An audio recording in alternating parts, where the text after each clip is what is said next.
भइल बानी पागल, बिरह के रोग बाटे लागल।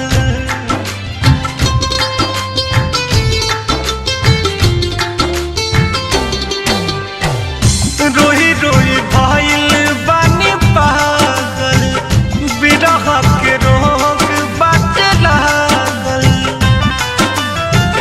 हो खाता बियाह हो, आवता टेयाह हो, उठाता दिलवा में दर्दिया हो। हम तो बनी सेंट्रल जेल होके वाला नइखे बेल, हमारा जान के लागता दिया हो। हम तो बनी सेंट्रल जेल होके वाला नइखे बेल, हमारा जान के लागता दिया।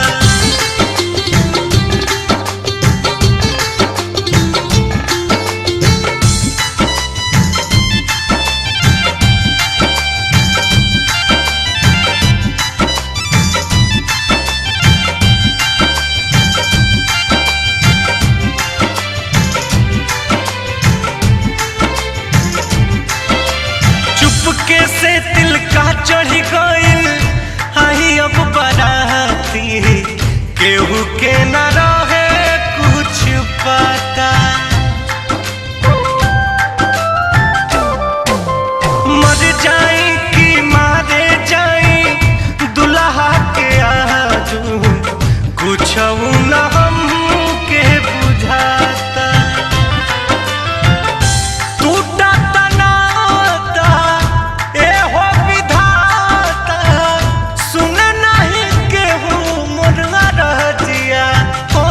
हम तो बानी सेंट्रल जेल होके वाला नइखे बेल, हमारा जान के लागता दिया। हम तो बानी सेंट्रल जेल होके वाला नइखे बेल, हमारा जान के लागता दिया।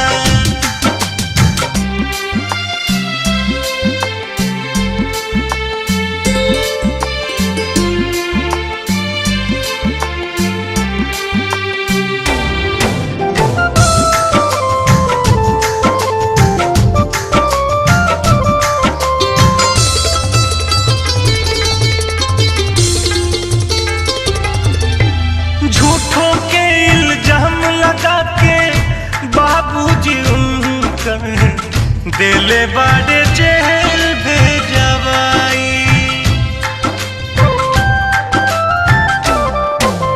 कवनो नहीं दोष बा हमरो, दोष बा गरीबी के, जान के कोई से बताई। छूटल जाता देश हो, कहले रितेश हो, लइहे मुकेश बरतिया हो। हम तो बनी सेंट्रल जेल होके वाला नइखे बेल, हमारा जान के लागता दिया। हम तो बनी सेंट्रल जेल होके वाला नइखे बेल, हमारा जान के लागता।